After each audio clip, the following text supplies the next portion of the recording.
Pede pra ele subir lá. Tá filmando? Tô.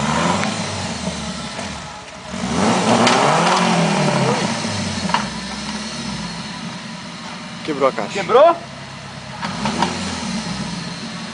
Pega o teu!